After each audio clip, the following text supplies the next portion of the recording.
Welcome, everybody, to the 100th episode of Apostolic Children's Ministry Podcast. Not only is it our 100th episode, but it's also, we're celebrating our 10 years with Apostolic Sunday School, now Apostolic Children's Ministry.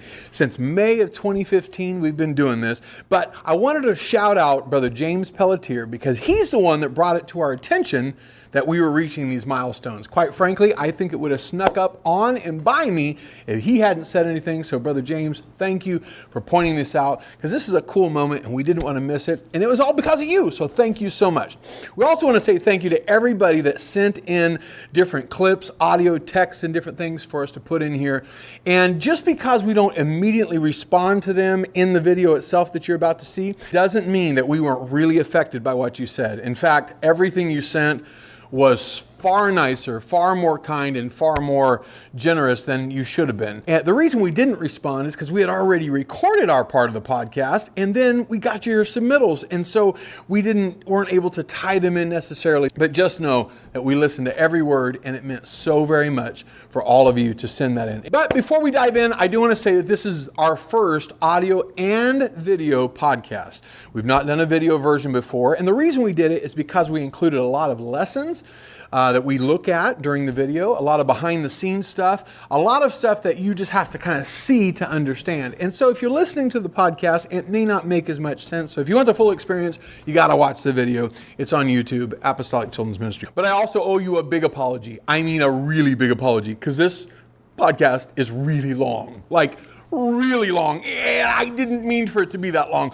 Believe it or not, we actually cut out like 50% of the video and we're still left with an hour and 45 minutes. I know, I feel so bad, but I just didn't want to cut out any more of the incredible memories and stories and fun stuff that we had happen along the way. And so I cut out what I could and the rest is what we're left with. So whether you've been with us from the very beginning, back in 2015, 10 years ago, or whether you just jumped along for the ride, we don't care. We're just glad you're with us. Come join us. Help us relive some of these memories and celebrate what God has done. He's been so good. How long have you been watching Apostolic Sunday School?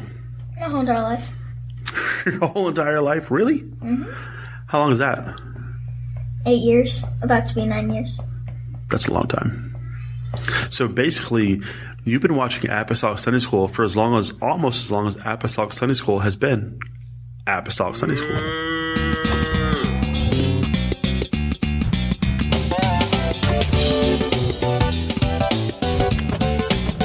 If you love Jesus, Apostolic Sunday School.com. I'm Gabe Baker from Chehalis, Washington. I discovered Apostolic Children's Ministry Podcast been about maybe 5 or so years ago, maybe 6 years ago. And I listened to, I think it was actually the very first podcast that was done. It was Brother Ken Baglin, the legendary Sunday school guru. And it was an interview with him. And I was hooked from the very beginning. And this is really before, it seems like before podcasts were really that popular, but it was an incredible podcast. And so I started listening to each episode that came out. And then I heard about ApostolicSundaySchool.com. I actually heard about this from my pastor and went to check it out, and I was blown away. All the videos, and of course it's grown even bigger since way back then, but all the videos, all the resources, the incredible object lessons and songs, so many things. And then the third thing, from that website, I found out that there was a children's ministry conference happening, the SCC Children's Ministry Conference. And sad to say, I didn't know Brother Booker at this time. I kind of knew who he was, but I didn't know him personally at all. And so I reached out to him. I think there was a phone number or something. I called him and just asked about coming and registering. He was so kind. And so my teenagers and I bought tickets, airplane tickets, and flew down. And we went to the Apostolic, the Children's Ministry Conference, and we were blown away. It was incredible. So fast forward to now, I am so honored to say that Brother Booker is a very good friend.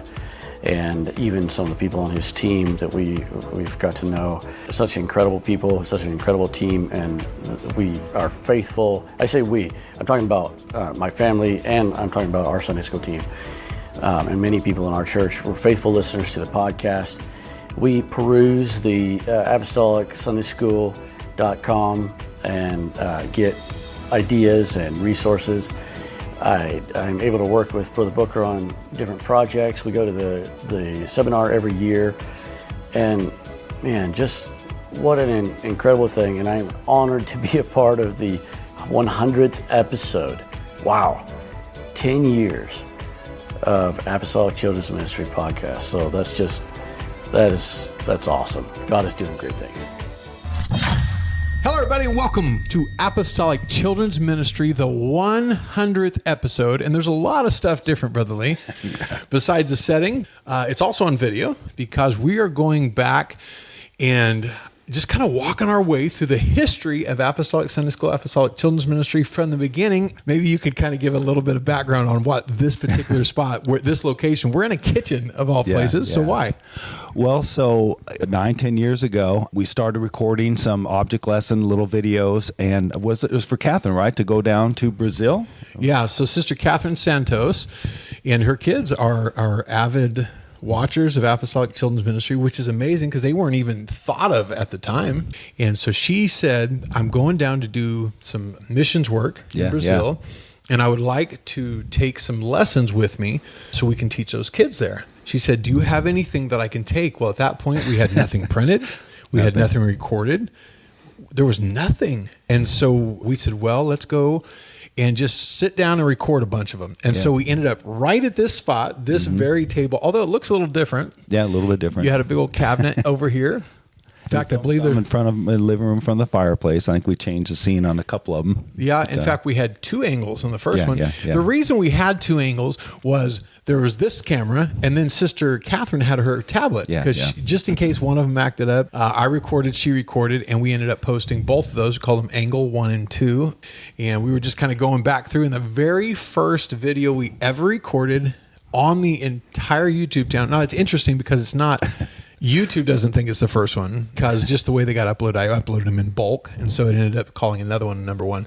But it was your burning bush. The burning bush, yeah. But not the one you guys think, because Bob Lee did the first version, and then it's evolved into the really cool steel wool one that you guys know. Yeah. So tell them about that initial first video that we ever did. I think I got the... It was a little cutout of a little tree, dollar store, and that whole video probably cost a total of $2 because I had the bottle of alcohol, and I soaked the little bush in the alcohol and lit it and told the story of Moses and the burning bush. It evolved over time. I ended up getting Brother Dwayne Davis to build and weld a nice little tree and the whole steel wool thing, and that's one of my favorites. It's just such a cool trick. Saw this bush, which was not consumed. Oh, that burns good. I'm surprised your cabinets aren't singed. I think you see the bush. We went to go get a fire. Oh, it was foam. That's right, it was foam. That's why it wilted. It was not consumed. Well, mildly consumed. I think I was smiling because I was surprised that it actually worked and it didn't melt down, because I've had some meltdowns before.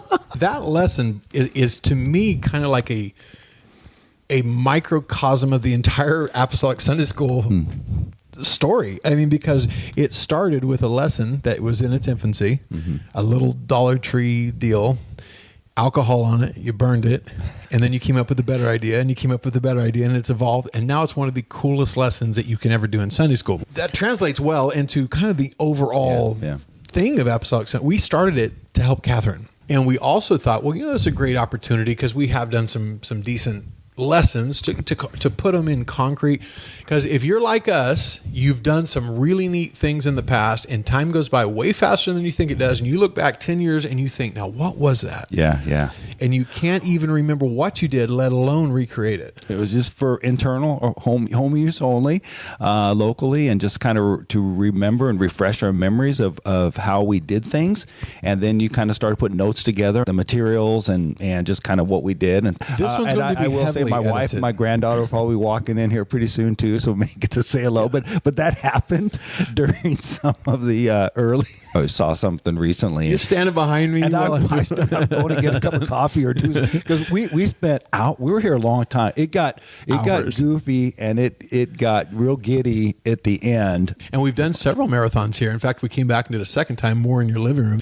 And then we went over here. We actually had a screen set up, and that's where I came in, crawling on my knees. Just find something that catches your attention, and it'll catch the kids' attention. Worry about the lesson you'll teach later. Go buy the magic trick. Go figure out the science. I promise you a lesson will come. And if it doesn't, put it in that Apostolic Children's Ministry chat. You will have 400 ideas in about 20 minutes. You do need to practice, and because I think we've done a podcast before when things go wrong. Oh boy, and they have.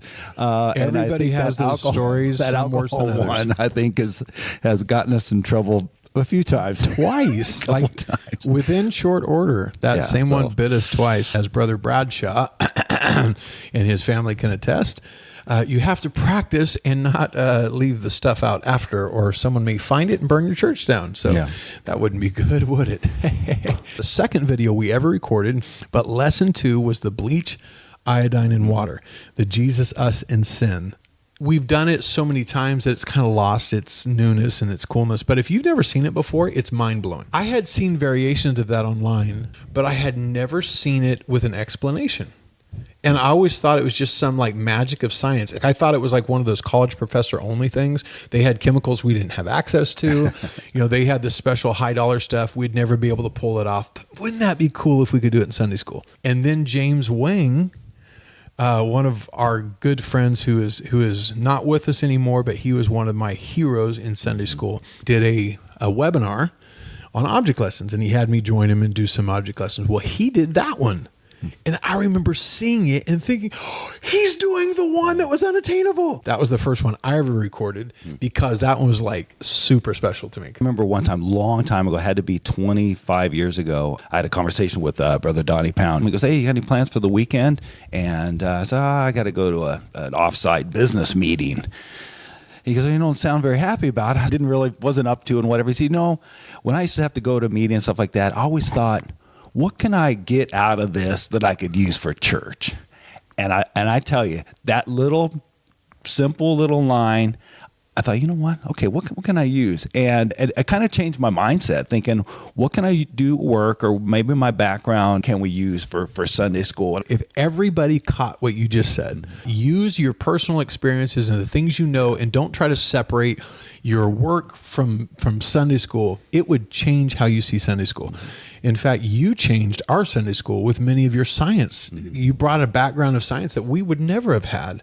And if you hadn't been willing to share that, we never could have had all these cool experimenting. But one of my favorite ones in the whole world is the one with the hydrogen gas. Brother Lee, I have done that, God only knows how many times, 100 times across the nation in different churches now, because I saw you do that. I like the 5-gallon water bottle. That was one of the first ones I think I demonstrated at your house, was shaking that thing up. That was Okay, yeah, let's talk about this. We won't forget. You almost killed me. We can't just gloss over this. So if you have one of those 5-gallon water bottles, you put alcohol in it, you shake it up. If your kid's watching this, you're not hearing this. Ignore what we're saying. Parents, you're the only ones that can hear this. And you shake it up, and the longer you shake it, the more atomized, if I'm saying this right, the alcohol becomes, and it becomes like a mist inside, and then you light it, and poof, it does a really awesome like jet flame out the front of it. Well, I had seen it several times, and it's cool. It goes a couple feet. It's impressive. Well, one day, Bob came to my house, and we were in walking distance at the time, but the whole way from here to my house, you shook that bottle. Yeah. And I didn't realize just how much you had juiced it up. So he gets into my kitchen, and he's like, hey, want to see something cool? And he lights that water bottle. I was across the kitchen. It was a flame. Bob, am I exaggerating? Was it over 6 feet? Oh, it was. I think it was longer than that, because I remember watching the pictures that Logan drew on your refrigerator fluttering because of the force that went out of that thing. That was a good one. So 6 feet is on the conservative side, and this is a flame. Like I mean, like a burn anything in its path sort of flame. Actually, the first time I did that one, if I recall, in Sunday school, I taped that bottle to a skateboard. Oh, you did? Were you there when I did it? So. I think so. And it went across the floor. Yeah, it was cool. I can't remember what lesson I applied to it, but that's the problem. Power of the Holy Ghost or something. I don't know. We didn't write it down. And we didn't record it. Nobody knows except for you and me, and now that we have it on a podcast. Write your stuff down, record it for posterity, and if you want to share it, just send it to us. We'll be happy to post them. That we try to make it really simple, and just send us a YouTube link. We don't care, but we just want to get this stuff out there. If you go into something like you did when Brother Pound told you to go in there expecting to bring something back for church, it's amazing the difference in what you bring back. So me and you remember this when we went fishing? Yeah.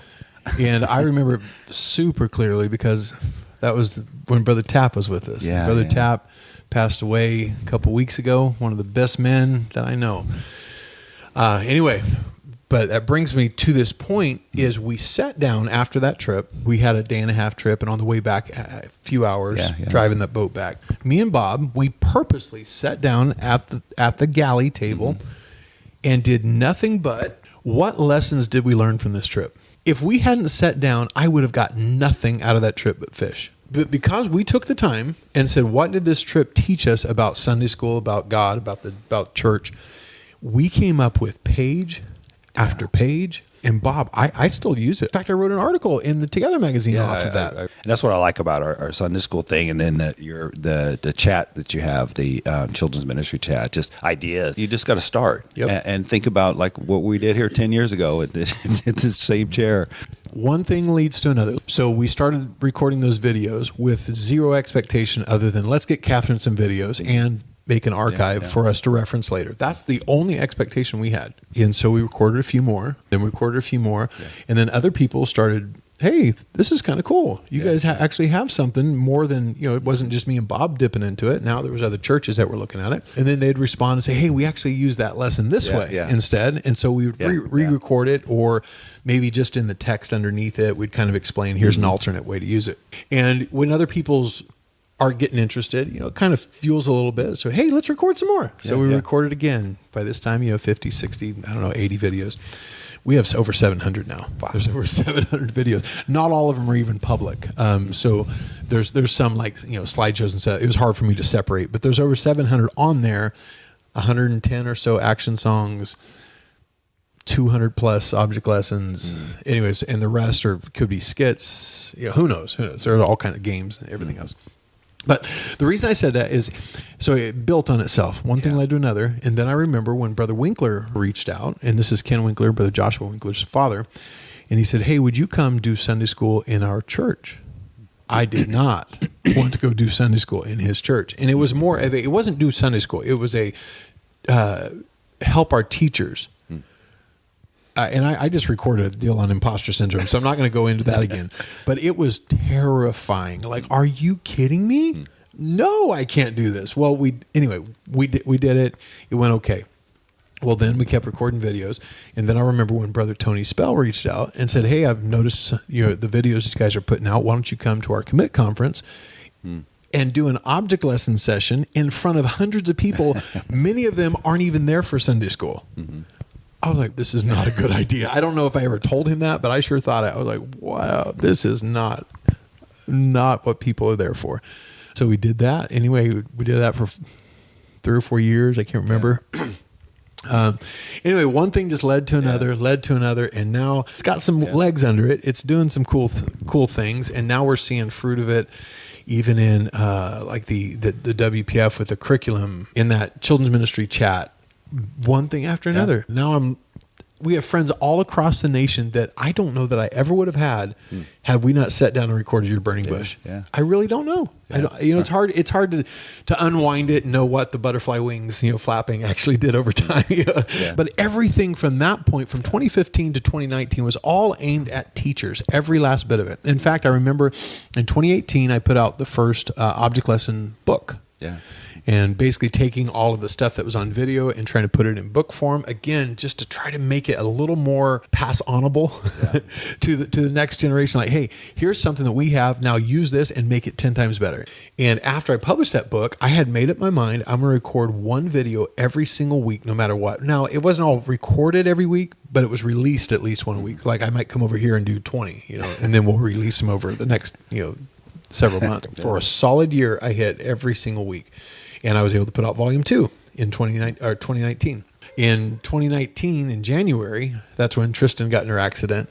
And anyway, everything got thrown up in the air, and that regular schedule was shot. Several months of nothing, and then 2020 hit. Yeah, 2020. And everything changed. The whole world collapsed around our ears, and COVID hit us, and all of our focus went from being on teachers in children's ministry of churches, it went directly to the kids. Yeah. There's an old story about two stonecutters working on a massive cathedral. A traveler passed by and asked each man what he was doing. The first man says, "I'm cutting stone, making my living." Second man, with a gleam in his eye, says, "I'm building a masterpiece that will stand for generations."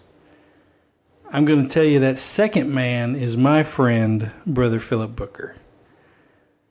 Those old cathedrals took literally generations to build, and I'm sure some just thought they were stacking big rocks on top of each other, while others realized that brick by brick they were building something that would bring glory to God and last for centuries. ApostolicSundaySchool.com, Apostolic Children's Ministry Podcast, and the Apostolic Children's Ministry YouTube channel.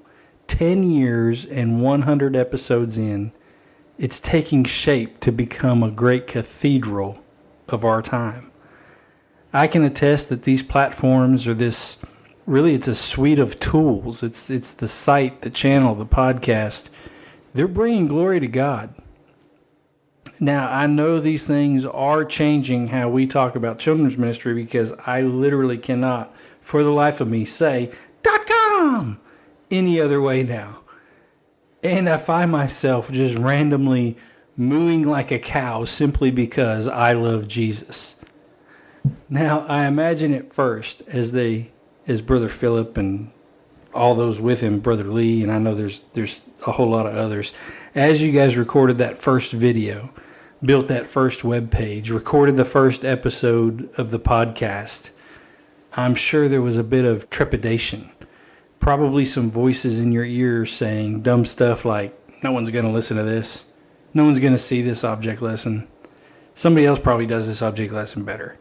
What's the point of this Holy Ghost Writer slideshow on YouTube anyhow?" But I can tell you, I'm glad you posted it. I'm glad you started this. I'm thankful for all of you that pushed those voices aside and put up that video after video, wrote the article after article, blog post after blog post, episode after episode. I'm glad you looked up with a gleam in your eye, cut another stone, laid another brick, and said, "This is bigger than me. This is to bring glory to God. This is to help His church, God's people, across the nation." We look to ApostolicSundaySchool.com for ideas and inspiration. Imagine where we would have been during COVID without these tools. COVID was tough. It forced all of us to get way out of our comfort zone. But we had a strong foundation already in place. We already had a place to look for guidance when it comes to Apostolic Children's Ministry. The daily devotions that y'all did, it was a huge boost. You know, I think we all learned how to do online Sunday school using a template from your YouTube channel. And it was only possible because years before you guys started laying those stones, back before it was cool. So thank you. And by far the number one thing I appreciate about this milestone is that it's so much bigger than a website, a podcast, a YouTube channel. The platform, Brother Booker, you've built here, this platform has helped to truly build a community. Across the United States, there's ideas springing up, inspiration to do so many things for the kingdom, to reach our kids, and to give them the best possible opportunity to live for God. Like not long ago in our WhatsApp chat, when somebody mentioned, wouldn't it be nice to have a magazine for our kids? Bam, it triggered an avalanche of hundreds of comments and different ideas that spurred off of it. And you know, some ideas that were very similar that we had across the country in different places, but we'd never been able to connect had it not been for this community. And it sure wouldn't be a project that any one of us could tackle and create. It's a great idea. It's a great thought. And we wouldn't be able to do it alone, but with the community and together, brick by brick, stone by stone. 1 Peter 2:5 says, "Ye also, as lively stones, are built up a spiritual house and holy priesthood to offer up spiritual sacrifices acceptable to God by Jesus Christ." You started this thing, and now there's so many of us. We're not just stacking rocks, we're lively stones. And we're building a masterpiece that will stand for generations. So thank you. Thank you, thank you, thank you. Here's to the next 10 years and 100 episodes. This is in our home. And of course, I have my wife, Jennifer. Hello. We have Riley. And Tristan. And of course, we have someone that wasn't even here during COVID, and that is Lincoln. That's right. This is Lincoln. And we are actually sitting in the very spot that we recorded 90% of those daily devotion videos. So my wife was very, very kind because we had a giant green screen set up here for how long do you think? Oh, 8 months. It was a long time. And it occupied this whole area. All the furniture here was gone. So we're not going to spend a lot of time on this, but I do want to hit up kind of those times. You guys remember every single day we recorded a daily devotion, edited it, and posted it. We're going to talk about memories. What are your best memories of that time?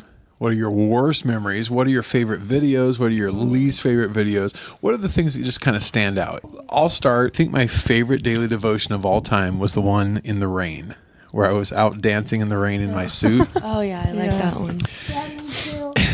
my son that wasn't even there liked it, although I think he's seen it probably. But basically dancing in the rain, and I ended up doing like mud angels in the backyard. Lovely. And then the whole point of that was there was a transition where you snap your fingers and then it's sunny and all your clothes are dry and everything's fine because we recorded that on a totally different day.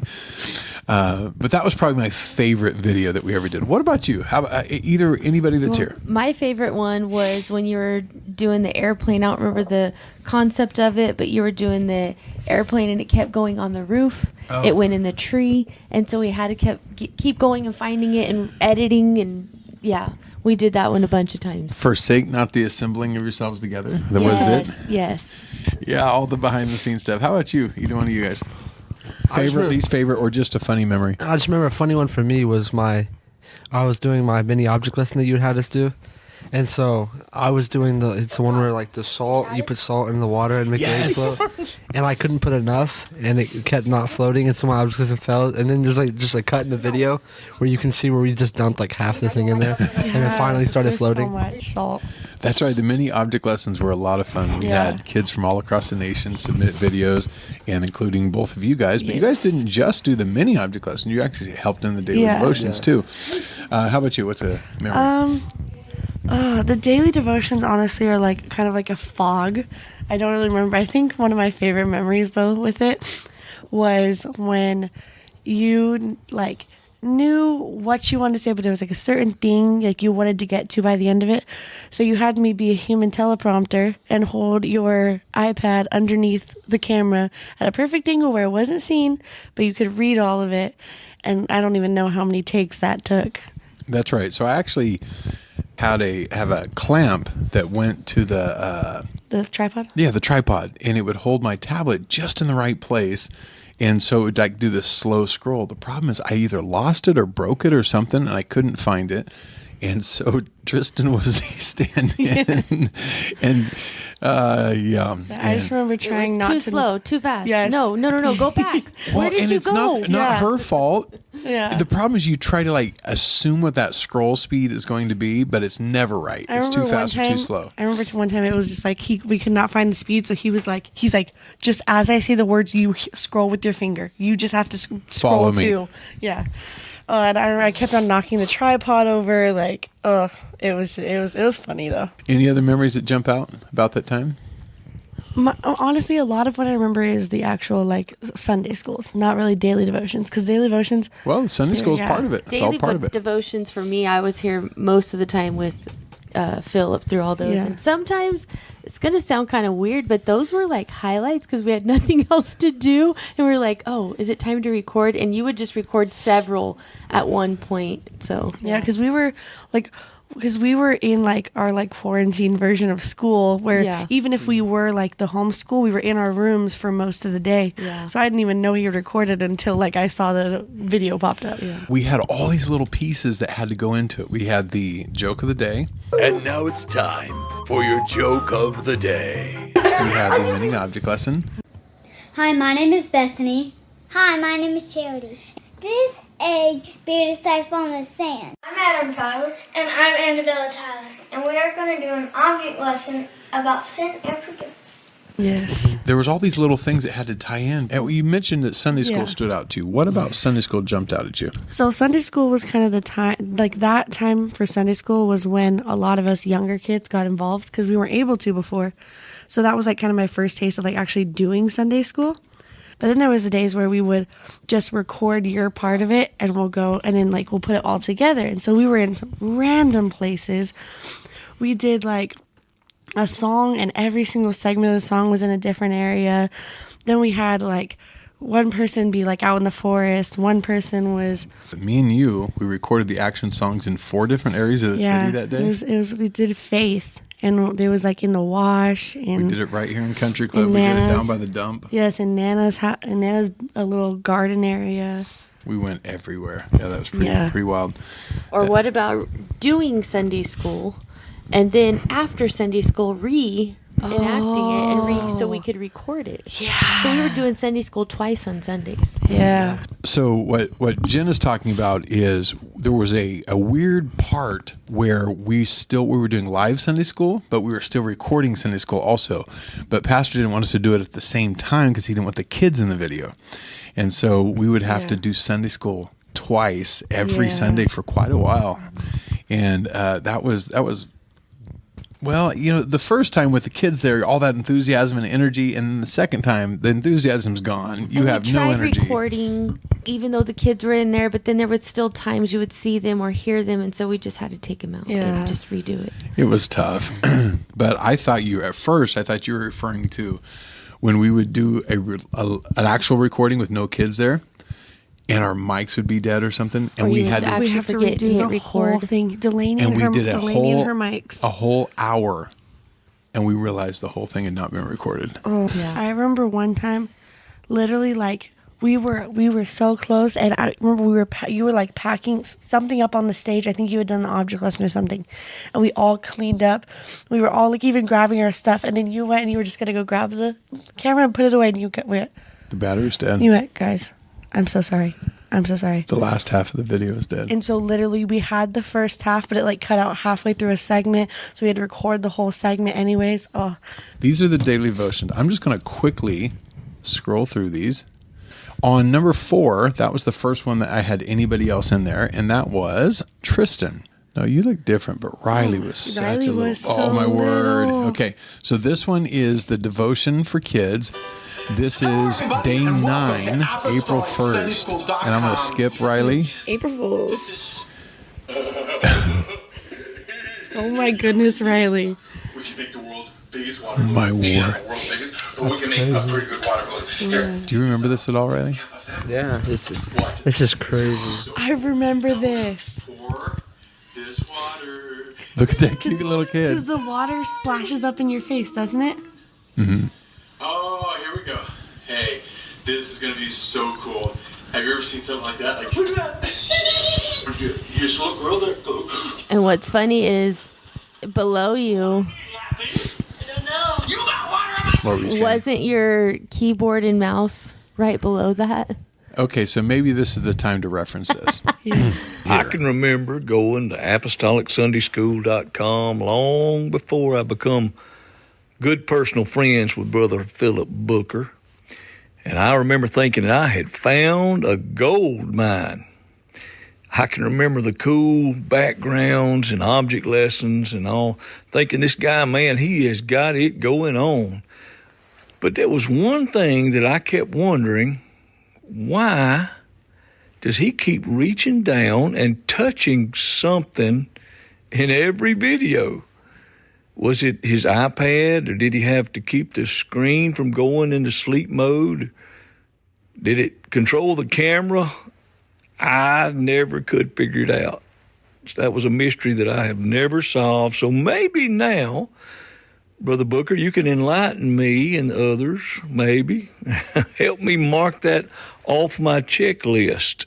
So, Brother Ashley, to answer your question, the teleprompter that we talked about, my tablet can be controlled faster, slower, or paused with the keyboard. And I have a little wireless Bluetooth keyboard that I would have a step below the table where no one could see it. Yes. And so I would tap that, and it would either speed it up, slow it down, or pause it. And when you were my human teleprompters, none of that. I couldn't find it or something. So, Brother Ashley, that's what that is. And so what Jen's talking about, the water probably destroyed all I remember my stuff. several times he would knock it over or bump it, and he'd have to pause and start over because he got frustrated. Was that the table that you had to like put stuff on top? Like you had to put it on top of? Yes. Something? So the cameras are kind of funny. You know, with the green screen, you have to have them at just the right height, and the height is far higher than you actually are used to working at a table. It actually almost needs to be chest height. And so the tables aren't nearly tall enough. So I had your step stool and then a board on top of that, and then the table on top of that, and then There was like a footrest at the bottom, Yeah. and then there was a board on top so the table could balance. Yeah, and so it would be. Too bad we didn't have any pictures of those funny get-ups. We probably do somewhere. If I have them, I'll throw them up on the screen. Let's see. Where's the first one that Jennifer appears in? There's a lot of Delaney because we recorded 16 in a row one day. More Delaney. And we all went and we just kept changing costume. So you did all on the same day? Yeah. Oh, there she is. This is number 42, Daily Devotion on May 9th. Welcome. And just so everybody knows, I would prefer not to be in front of the camera. I would like to be behind it. She hates being in front of the camera. So I got a question for all of you guys. I'm an idiot, especially on camera. Do you guys just like, what a moron? When I get on camera and then I go back and look at myself, I'm like, wow, why don't you look at the camera more often? Or why do you act so odd? I feel like you actually look natural. I mean, you might be goofy, that's but funny. you don't seem awkward on camera. I don't think it's awkward. I think my thing is just, it's odd how normal it is.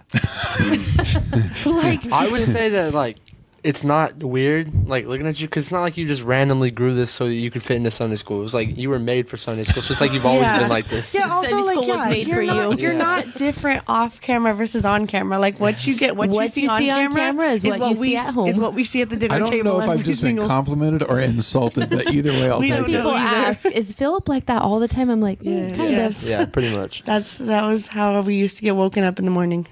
A lot of times what would happen is Philip would be like, hey, Jen, would you like to be on a daily devotional? And I'm like, Should be no and please. And so I would tell him, how do I need to look? And then I'd be all worried about my hair. And he's like, who cares what your hair looks like? I'm like, I think I'll go change real quick. Just wear a hamburger hat. Is that me You and guys are Jen? both in here, Tristan and Riley.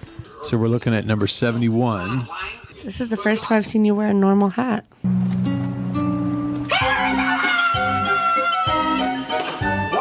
I don't know that I've ever made that noise out of my face before. Well, I ran out of weird hats. You had to wear some base. I will say that's one thing that I actually like. I think is cool. Is that you had to keep like thinking of new ideas so that they wouldn't get like old. Because after like 60 in a row, kids eventually are gonna get bored of the same thing. Do you guys remember when we tried to mix it up? We did the scavenger hunts. Yes. And we made them as impossible as possible. I would put the most vague clues in the world. Nobody's going to be able to figure this out for weeks. And I had this whole plan scheduled out. The first week, I said something, it's round and shiny. I mean, that could be, so vague. How many things could that be So in your vague. house? The Acres came back and said, oh, it's the drain on the sink, which is exactly what it was. Of all things. Yeah. Why? So whichever of you Acre kids did that and figured out that somehow a round, shiny object happened to refer to a sink drain, why? You ruined my master plan, my 8-week plan, and you just destroyed it. I remember down the drain. I remember us sitting in the living room and him just looking at his phone going, how? Yeah, I was stunned, and I really, there was a little piece of me that was kind of hurt. Like my feelings were hurt. My name is Mike Aker. My name is Luke Aker. My favorite part about Apostolic Sunday School is I like all the action songs. My favorite part about Apostolic Sunday School is like all the object lessons. My favorite part about the quarantine was all Brother Booker's, like where you gotta find the clues and stuff. And I remember that we got the clue first time about the drain. Jen, you were not super happy with the way the last video came out. I don't know if you remember, but you actually told me that you were not upset, but you're like, why did you make it so sad?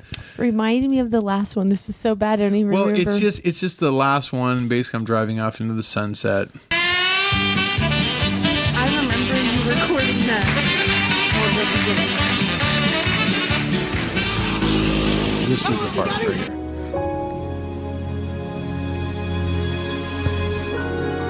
This is really bad, but I don't remember Well, that. what you but said it does feel was, sad. why'd you just make listening it to so sad? I'm like, well, we spent time for 72 days straight with these We people. built a connection. And now we're pulling the plug, and it just feels like, That's a crazy. piece of us is going away. And there was some sadness to it. There was obviously a great deal of happiness that Yeah, I this was was finally over. getting my room back. That the green screen could come The down. green screen could go away. Yes.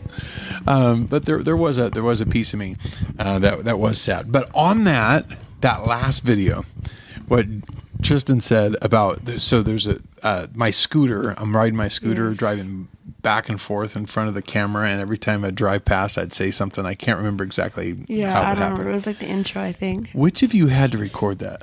Do you remember? I thought Tristan Yeah, recorded I think it. it was me. I thought it was you too.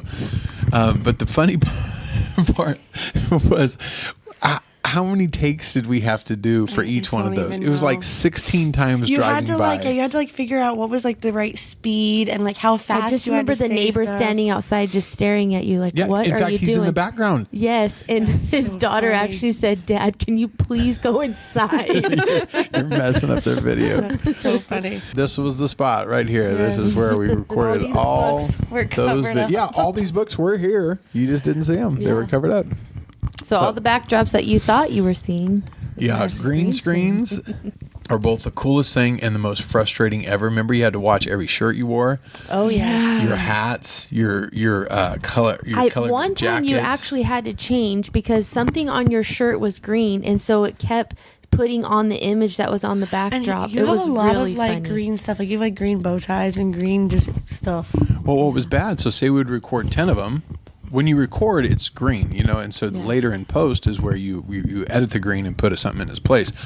And so I didn't notice that I was wearing a green something, or I didn't notice that the object I was doing was green, like that. Why did you wear your merch? Yeah, that green would absolutely. This would be the worst choice in the world. This whole thing. You would just be whatever your I would be the backdrop is. Invisible Man. Yeah, I'd just be a head.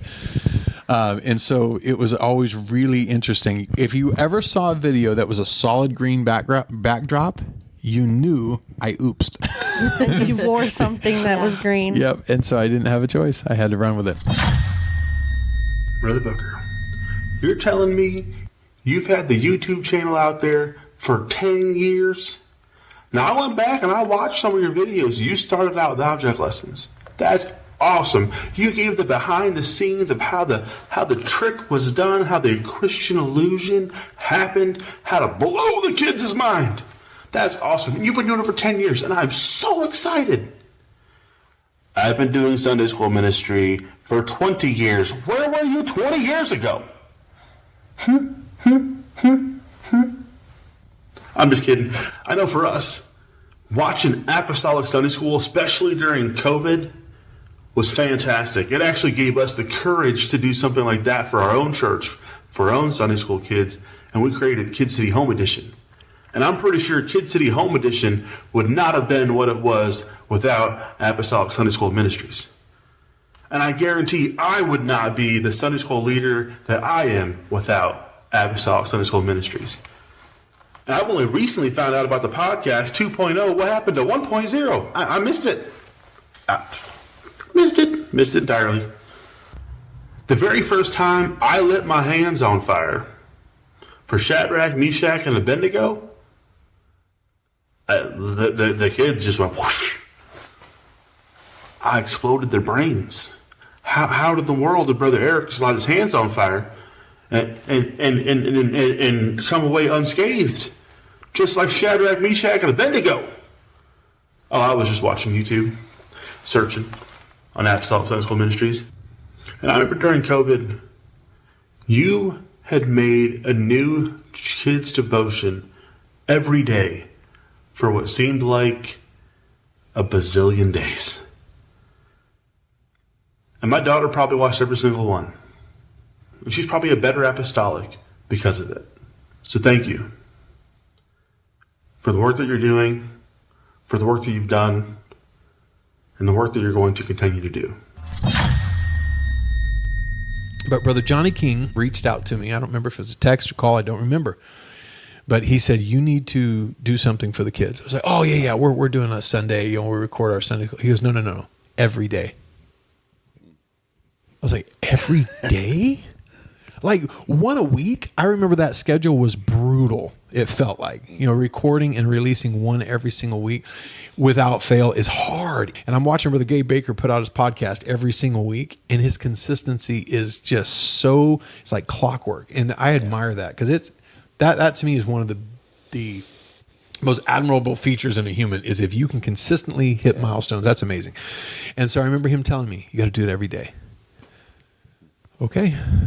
March 23rd, that was the very first video of the daily devotions. And there you are, Brother Lee, April 8th. That was day 15. Okay. Oh, the quarantine edition. Oh my goodness, your molecule. You've used that. You got a lot of mileage out of the molecule, haven't you? It finally paid off. You're doing bubbles, okay. I remember, so we're sitting there doing that, and I had no idea, what the finished product would look like. We're just doing this, and it was so cool. When I was more excited than anybody else. I wanted to see how it came out the next day, and I thought, wow, that's pretty cool. All the different backgrounds and stuff like that. It was fun. Oh, you're outside doing your bubbles. I don't remember this. Oh. I think because of it works better in the breeze, so it came out pretty good. I just don't remember doing this hardly. Oh, that was a pretty good one. Oh wow. Can we talk about the one that you blew the roof of my house off? Yeah, so day 58, May 28th. Wow. What was fun about this one, so we're in the living room there. For the background of the green screen, I have a nuclear reactor. Remember we went and found some charcoal briquettes? Yes. So when you blew the roof of my house off, we had to go... make it look like we've been in an explosion, and we were in the bathroom smearing charcoal on our face.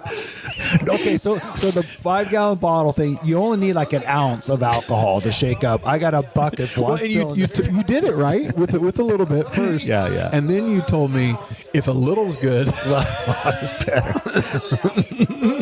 And you poured about 2 gallons. First time for everything. It's a first time for us. We usually pray at the end of our Sunday school lessons. I think we ought to do it right now. I'm just kidding. We should be good. Earlier we had like just a little bit of God. Now we got a lot of God. Yeah, now we got like a gallon of God. I just got gasoline all over me. It's all right. Just for those listening, it was not gasoline. 5, 4, 3, 2, 1.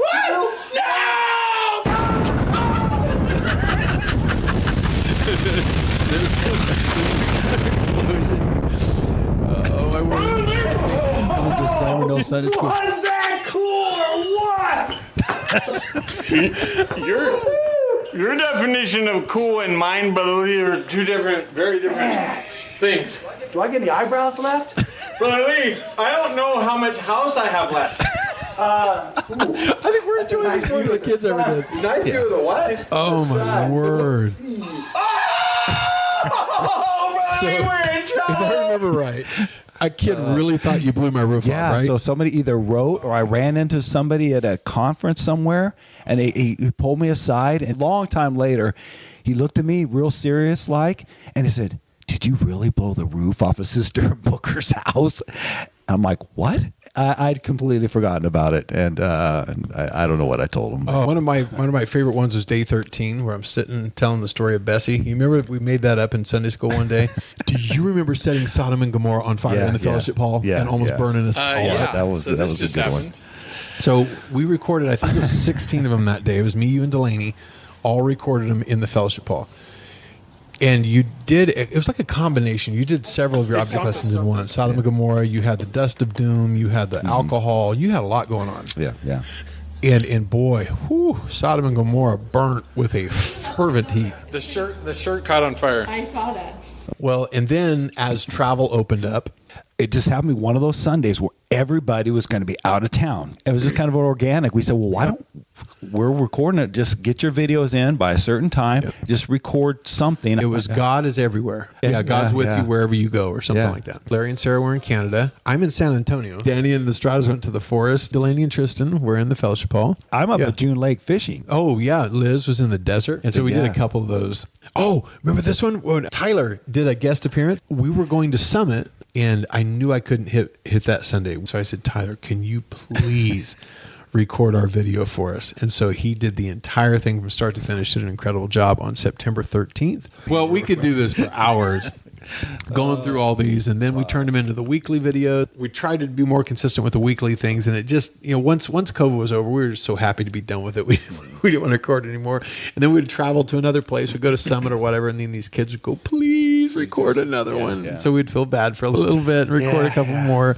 And then we'd stop again. And then I'd go visit a church, and I'd get these little kids, staring at me, and I'm like, why are they staring at me? And then their parents would come over. I'm sorry, this is so and so, and they watch your videos or something like that. So it was neat that it was impacting kids, and we just had so much fun together, and just it was like a family. It was a lot of fun. I'm going through these videos, and the one thing that jumps out at me is that we didn't care if we had the right background. We didn't care if we had the right camera. We didn't care if we had the right microphone. We just recorded. I'm looking. There's me one sitting at my table. There's one sitting in my chair. There's one standing at my counter. The background doesn't matter. We didn't wait until everything was right. And some people, I hear them, well, I'm going to do videos when I buy the right camera. Yeah. We were recording on junk. Yeah. Some of them were on our phones, sitting on a tripod, which is a great place to start. It has a microphone built in, a camera built in. Just put it on a tripod or prop it up against a book. That's what we did most of the time. Yeah. And just hit record. Going back to the whole not just entertainment thing, is we'd have the time of prayer at the end, and when you'd hear the feedback, and the parents would send pictures of kids, worshiping and hearing that, it's like, okay. They were meaningful. We had several people say, can you please play that music at the end longer? Because my kids are praying, and then when the music stops, they stop. Wow. Can you please drag it out? And so I'm thinking, there's these kids in another state. I've never met these parents, never met these kids, and they're praying because we recorded a video. I think every Sunday school lesson we ended on a serious note where we tried to pray in, and we turned it around. And so this is interesting. YouTube's funny. They'll a clip that they'll decide that this one is worth sharing. There's no rhyme or reason to it. So this one, Give Your Problems to God, jumps out, has 112,000 views. Why? Wow. But why? Why that one? There's nothing special. I'm sitting at my kitchen table. There's not a thing special about it. And there's others that are far cooler that have, there's one above at 500 views. This one's 16,000. That one is 112,500. Why? I have no idea. If you don't get anything else from here, start your own. You don't have to put it on our channel. We don't care where it's at. Get something out there. Get apostolic content out there and do it however you have to do it. Have someone hold a phone. Don't go spend a bunch of money on stuff that might just sit there and not get used. Use what you have, and when you've proven that you're going to use it and put it to good use, then you can spend a little bit of money on it. I had a pastor tell me, it's been a little bit, but he said, I have new converts coming to church. Their kids are hooked on TV. They're hooked on cartoons. I cannot get them off except Apostolic Sunday School. Wow. He said, I tell them that's what you need to go listen to. Yeah. And he said it works. Hello, everybody. This is Delaney. I just wanted to jump on here really quickly and say happy 100 years of Sunday School, Brother Philip Booker. It is so insane that you've been doing it for only 100 years. Congratulations. I remember when I first moved down to Rialto about 7 years ago and started working with Apostolic Children's Ministry, mostly on the in-person side. It was a great honor to work with such a giant in children's ministry, both physically and spiritually. I joined the online recordings after the pandemic of 2020, and man, time has really flown since then. It is so amazing to see all that has come out of this incredible ministry under the leadership and inspiration of Brother Philip Booker. The podcast, the curriculum, the different workshops, even the things that have been started by others through the inspiration of these resources. It is so beautiful to see the worldwide impact of Apostolic Children's Ministry. So, with all that said, happy 100th episode, happy 100th year of Sunday School, and happy 100th birthday, Brother Philip Booker. God bless all of you. Welcome to the next part of the podcast, and we have the one and only Brother Danny. Welcome, Brother Danny. Hello, everybody. So how long have you been an active part of Sunday School here at Inland Lighthouse? Maybe in 2018, maybe. I got my first taste of it when we had the big kids revival here in the main sanctuary. What was the theme on that one? I think it was science. Okay. And they were I was here with my kids, and they needed somebody to take offering or something like that, and they made me put a little bear hat on, and I was like, oh, okay, this is, kind of different. That's what kind of made me spark that interest into Sunday School. What a trip. Yeah. I don't think I've ever heard that before. Well, you've been involved since 2018, so that's 8 years-ish. Yeah. Give or take a little bit. You were in when things really changed because of COVID. That's when our team really, I think, began working together better than it ever had to that point. And so we got together every single week. We did Sunday School every week before that, but it was just different. When we're recording, you spend time, you practice, and then you record, and then you edit, and then sometimes you record again because the mics weren't on, or who knows? Yeah, all the different goofy stuff. But we got to know each other. We got to know our strengths, our weaknesses, that we could depend on each other for certain things on a way that we never had before. Right. And I really believe it made us into a much better team. And I know this is biased, and I hope you feel this way about your church, but I feel like we have the best Sunday School team ever put together on the planet. Yep. Let's just kind of talk about some of those Sundays. Were there any in particular that jumped out that you remember as that was either a really fun one, or that was a really frustrating one, or whatever? I remember one, I believe, I can't remember when it was towards the end or not, but my son, Danny, was in it, and he was like in the pot. Who's your favorite person on Apostolic Sunday School besides Brother Booker? Bree. Why Bree? Because she tried to cook someone. She tried to cook someone? What do you mean by that? She put spices all over someone and put vegetables all over him. Oh my. Well, that was my son. That one definitely stands out. It stood out to the children too. In fact, I sent that little clip to Bree, and all she wrote back is said, "Is that my legacy?" Not exactly what I was hoping for. You know what my favorite one of you guys was? When you and your kids were off-site. Remember, we were all off-site, and we each recorded a little piece, and you and your kids did David. Yeah. Oh, that's right. That's right. They were so good, and you were so good. And when I got that piece and I was putting it in, I'm like, this is gold. Part of the other fun to me was like in the daily devotions was all the connecting to the other end of the camera. And part of that was giveaways. So we would, at the end of every one, we would ask a challenge of some kind. This week, do this, or answer these 3 questions and email them to us, or do this, and whoever the first one that does that will win an Amazon gift card or whatever. We gave out a lot of gift cards. But that was fun because you got to announce it the next Sunday who won the last Sunday, right? And say birthdays. Remember that? I remember that. Yell out birthdays and stuff. Yeah. But there's other times when we hear back at random. In fact, there was a time when you were going to a Azusa trip. Yeah, driving for Bishop, and you got surprised. So tell us a little bit about that. I was there, and one of the people in the group were like, "Hey, my kids like you guys in the Apostolic Children's Ministry, and they watch your guys' Sunday School." And I'm like, "Really?" And they're like, "Yeah, and it's Brother Danny." And I'm like, "Oh, cool." And then they sent me a video. Hello, Brother Danny. We love Apostolic Sunday School. We love Apostolic Sunday School. This is Micah, Brother Danny, and this is Bella, and we have Madeline. She likes to watch ILC too, which was really, really awesome. And so they're calling out Danny, and it was so cute. Just them watching Sunday School, and then to see you in real life, they're like, "Oh, this is awesome." I know. So this is kind of neat. Brother Stender, Eric Stender, said his daughter Hadassah, who sent in the clip with the Q&A. At the end, this isn't in the video. He told me, he said, my daughter did not want to decorate her room in unicorns or butterflies. She wanted to decorate it in Apostolic Sunday School. Really? I don't know what that means. I don't know what that looks like. Is that green and black with white lettering? I don't know. I really don't. By the way, we have the OG logo on the screen. That is before we called it Children's Ministry.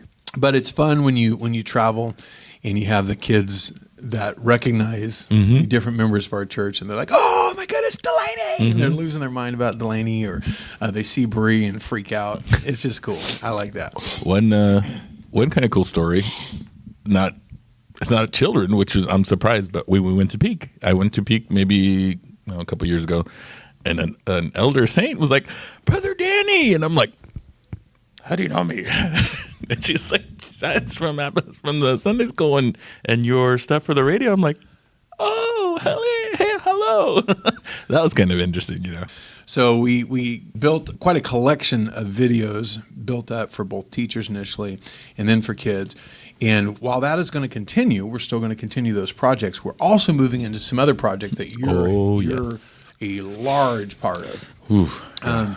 So some of the stuff that's directly under the umbrella of Apostolic Children's Ministry would be like the audio book that we're doing of the Bible. We already released Genesis, and I think I already told you, but that's everywhere right now. I mean, it's on Audible, Kobo, Barnes & Noble. It's on like 10 different audiobook platforms now. Ooh, cool. And then the Acts is being recorded. Anyway, that's where that project is. Oh, Apostolic Children's Ministry, the volume 3 just came out of the lesson books. We've done 3 of those. And that's all I have on my end. And except you're doing illustrations for one of the books for me. Yes, I'm still working on that one. It's actually a book that I wrote years ago for our bus kids, because we had so many bus kids.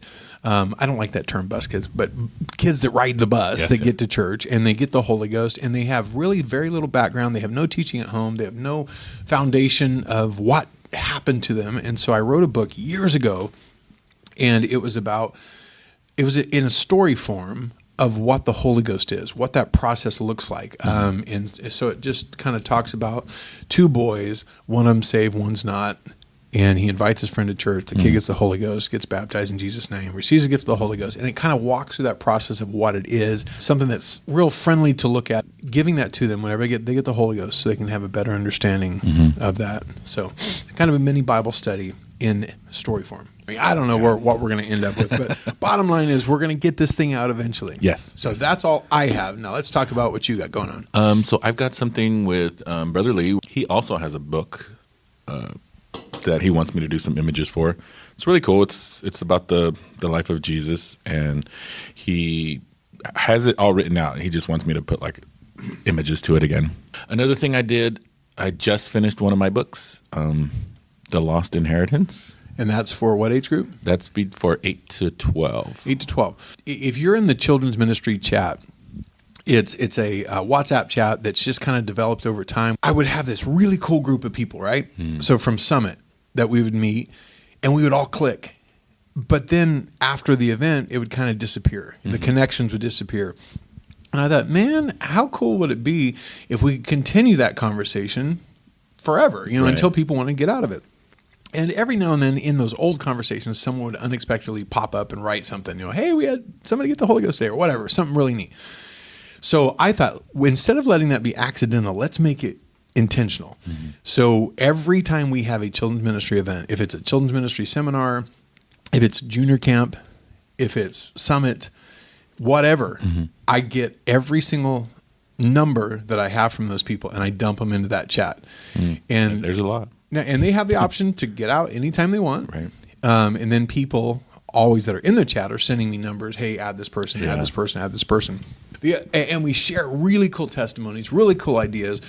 And it has sparked a wildfire. I'm telling you, in the apostolic movement, children's ministry in general, it has sparked something where we went from having like 0 apostolic content to there are probably 10 authors right now actively writing books, actively generating content, writing curriculum, podcasts, doing magazines, podcasts, we went from one podcast to seven or eight. I think. Yeah. Almost seeming, it felt like overnight. Mm-hmm. So, they're all good too. Do you know how many children's books are out there for kids right now that are written by people that aren't apostolics that our kids are consuming? And that's one of the reasons why I thought about that. And I'm like, you know what? We need more content. We do. Yeah. So I'm doing that. I'm starting another one. This one is called The Redemption Code. And it's kind of based on the future-ish, 2085. So like, ooh, with like AI taking over, but the church had to go underground. Yeah, so it's a little futuristic-y. Cool. And that one's geared towards 15 and up. I think it's fantastic. Eric Stender's writing books. Yes. Chris Bradshaw's writing a book. James Brother Pelletier is yes. writing all kinds of stuff. The WPF has created a Children's Ministry Council. I don't know what all is going to spawn out of that, but it just has so much possibility in children's ministry right now. It's just exciting. For the first time in my life, I really feel like we can pull off an apostolic, quality, first-class Vacation Bible School curriculum. With the people that are in that chat, we absolutely can pull this off. And that's complete with songs, with the curriculum, the artwork, with everything. We can create an apostolic quality. It doesn't have to be a second-rate, well, we'll settle for this because it's the only thing that has Acts 2:38 in it. No, we want it to be as good or better. And there's so much possibility. Yeah. It's exciting. You can feel the momentum. You really can, especially in that chat. Let's talk about the biggest momentum, that tidal wave of ideas that came that other when day. Sister Becky Nanwarren in the chat threw out what she probably thought was an idle comment and said, why don't we have a magazine for apostolic kids? Yes. And that just... whew. And then the internet blew up. Yeah, it did. Because that chat absolutely exploded. I think it was 400 messages later, we had a magazine established. Yep. And so there is one coming out. It's called Spark Magazine. What does that stand for? Scripture Powered Apostolic Rooted Kids. So Spark Magazine, we're going to have it out by the first-ish of May. We have a children's ministry conference on May 8th and 9th, and we will have copies available. Yes. I'm assuming one for everybody that attends a seminar plus some for sale is what I'm assuming. And we'll have a digital version as well. This whole thing is very new, so it's going to have some an evolution scale, I'm sure. It's going to be of growing and evolving and being better all the time. But it's going to start off really good. Yes. Like it's already taking shape. Yeah. Now, if you're wondering, like, well, what kind of magazine? What would it have in it? So just think of. Well, Focus on the Family has a really cool one for Odyssey. Yes. It's a great magazine, but it's not apostolic. And so we will own that is. And let's kind of go through some of the pieces, at least the ones I remember. You're much better at it. Yeah. But like James Pelletier had this really cool one. Like boys, your 8 to 10-year-old, they like gross. So he said, I'll write a section on gross in the Bible. Yes. And there are stuff that's gross in the Bible. Not like gross, like, oh, why would you say that? No. But like fun gross, okay? And boys will dig it. Yeah, He's already written the first one. I am not spoiling it, but it's awesome. It is. And then we have like the story that never ends. Ooh, the continuous story that goes on and on through different stories. And I already read the first one. It's awesome. Yeah. And then we've got like science labs. We've got DIY crafts at home. Is that what that one is? Yes. Or crafts and object lessons? Yes, that's one that at home object lessons. Can I spoil who's teaching that one? Sure. I think Brother Bob Lee is doing this one. I don't know if he's doing every one, but he's doing this particular one. And I think even is Chris Bradshaw still doing it? The craft, as far as I know, thing. Okay, I think I'm doing the devotion on the first one. Yes, and we're doing devotions as well. Toddler area. Apostolic heroes. Oh, this one gets me excited. Because we want our kids to look up to true apostolic heroes. I want them to think of Johnny Godair, Floyd Odom, Larry Booker, Nathaniel Wilson, all of these people, these heroes. I want these kids to look up to them. And so there's going to be a piece about a hero written at kid level, and if possible, with a portion of that hero's childhood tied in so they can see how it played into them being where they are today. Right. Oh, I'm excited about that. And then we have Sister Acree. She's doing Why We Do What We Do. If you've ever read those little booklets. I haven't yet. Sister Acree wrote 2 books, Why Do I Wear a Dress? Why Do I Not Cut My Hair? And she said, when I was a little girl, I knew we weren't supposed to do things, but I didn't know why. And without a reason, it's hard for a young person that's standing up for God on their own, in their own home, with nobody forcing them to do anything. She said, I just didn't know. And so she wrote this book for young people to explain exactly, this is why I don't cut my hair. This is why I wear a dress. And she's going to write different stuff like that for our apostolic young people, every single issue. And I think it's amazing. And I'm hoping she'll take that article, whichever one she writes, every week, and turn it into another little mini book. Ooh. So by the time it's done, every time we publish a magazine, she'll have a new book. Oh, that would be cool awesome. Would that be? I know. Yeah. Then we have like live stories, user submissions, jokes and games, and all kinds of stuff. We're gonna try to get a comic too as well. Nice. And even testimonies of children, right? Yes. So kids can send in testimonies of neat things that has happened in their lives that someone can share. It's just gonna be so much awesome stuff in the magazine. Yeah. Right now we're looking at about once a quarter. Yes. Both hard copy and digital. And it's not going to be cheap, unfortunately. We're still working on that, but distribution is tough. Pricing of small quantities. Now, if you're distributing 100,000 magazines, your prices are different, pennies on the dollar. But when you're doing 100 or 200 or whatever this turns out to be, it is going to be more, but it's only quarterly. So, if you're going to support it, I don't know what it's going to be, but it's not going to be as cheap as a magazine you're going to pick up at the store. It's going to be more, but it's also going to be custom made for apostolic kids. And I think it's worth it. And we're not making money on it. We're trying to cover the costs.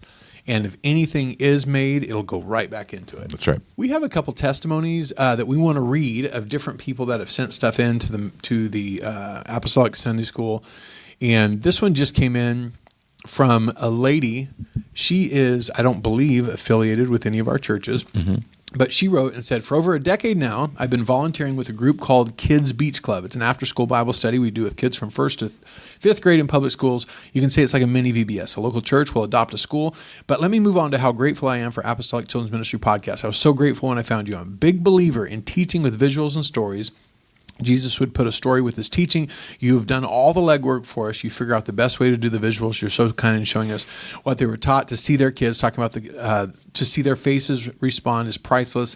I love asking you to send the public a better way to teach a lesson, and on and on. Just super sweet. Down from Texas, that was Tanya Wolf, and that means a lot. That's pretty cool. Yeah, that's awesome. And so they're using our, she sent some pictures as well. I'll try to throw those up on the screen while I was reading that. So hopefully I remembered. Here's another one. Why don't you read the next one? Let's see. We have Becky Smith. So it says, I love y'all lessons. What a great resource y'all have. Such a blessing for all teachers. I teach at the POG in Grenada, Mississippi, and love all of y'all's lessons and skits. Thank you. Here's another one. My name is Harley Cedarwall. I'm the Sunday School Director at Branson Calvary Apostolic Church in Branson, Missouri. I believe we met at the conference in California this April. We do at least one of your object lessons every week, and our kids love it. So this is just exciting to get some feedback. It's hard to know when you're posting stuff on YouTube. The only thing you have to go on is how many views it has. Right. And even with a website, unless you're really into the analytics, which I'm not, you feel like sometimes that you're just kind of like, throwing rocks in a well. And you just don't know what's happening. Right. But it's nice to get some feedback every now and then. Let's read just a couple more. So to start with, this is from Kim. To start with, I'd like to say how much I love your lessons. Really clever and engaging. I've been in kids ministry for many years. It's great to have new fresh ideas to work with. I'd love to use this at the South African school where I teach. Thanks for the help. We actually have quite a few from South Africa. Really? Yeah, and I don't think they're all the same because they're all different names, but we have several people that have reached out. There's one more. Why don't you read down? Let's see. I absolutely, positively love your website. Totally amazing, and you do it for free. I do children's church at Bethel in Thornsby, Alabama. Thank you for doing this. I love Christian illusions and doing them. Keep up the great job you guys are doing. Have a blessed day, Holly. And here's one more. This is from Houston and Scarlett. Hello, my name's Houston. My daughter's Scarlett. She's 8 years old. She watches your videos. She wanted me to email you and inform you this is the kind of email that makes our day, makes our week, our month. that she received the Holy Ghost last month at her first time going to church camp. She's getting baptized in Jesus' name Sunday. Daughter says hello. We live in Florida and love watching. Yeah. That's cool. That's and awesome. that's not the first time we've got that. Just people saying, hey, my son wanted you to know he got the Holy Ghost today or something. And I don't know where the future is going to take us, Brother Danny, but it's exciting. It is. It's exciting. We have more projects than we have people to do them. Oh, yeah. Hey, everyone. It is the Bradshaws. Hey there. We just wanted to take a moment to celebrate someone who has made such a huge impact in the children's ministry realm. ApostolicSundaySchool.com is packed with many resources such as lessons, action songs, devotions, and so much more. During COVID, it became a very special resource to our family, and I'm sure many others, with the daily devotions and resources he put out during that time.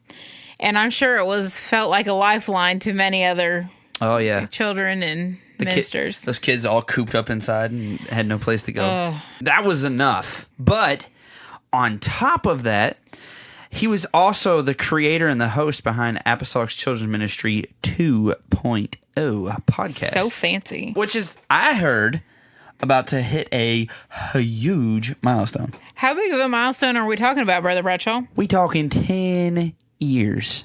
A decade? An entire decade. Goodness. Not just 10 years, though, but 100 episodes.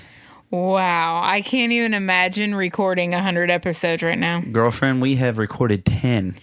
Just 10 more times. 10 more times. That's all we got to do. And we just want to say thank you, Brother Booker, and all those that have helped you over the years for all you have done to equip us and encourage us as children's ministers. And we just wanted to say congratulations, ApostolicSundaySchool.com, Apostolic Ministry, Children's Ministry Podcast 2.0.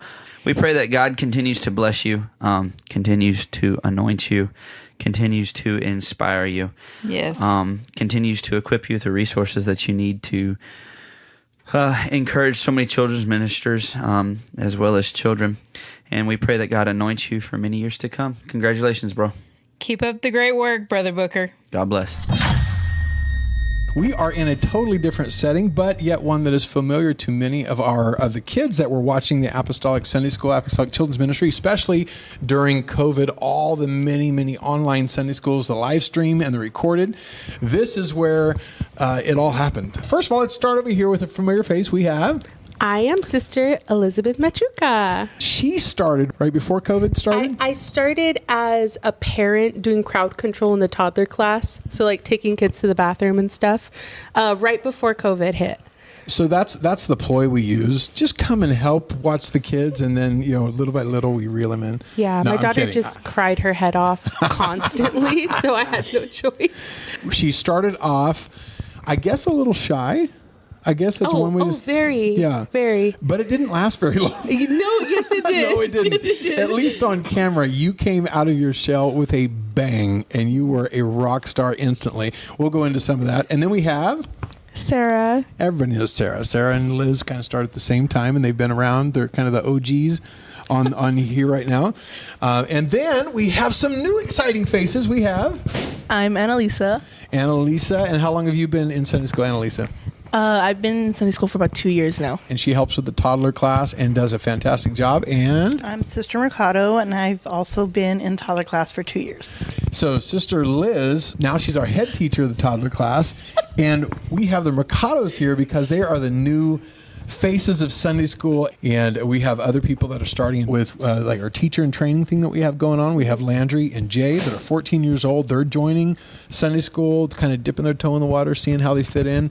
And I think it's exciting because one day we won't be around, and we want this thing to still be going, not just going as good, but be blowing the doors off and making what we're doing look sad. Yes. That's the ultimate goal. But we do want to kind of walk down memory lane a little bit. And if you guys weren't there, you can kind of just join us on this walk. But we're going to get to you guys, I promise. So let's go when you guys first came in. You joined, you thought Sunday school was all going to be normal, and then you could probably blend into the background. Then COVID hit, and the world changed radically, and so did your world. Yeah, it was super crazy. And I was really close friends with the Estradas, I still am, and they kind of pulled me in with our online Sunday school, and they were like, you don't have to be in it. You can just go on the computer and just make sure that we're following the scripts, because we have a hard time with that.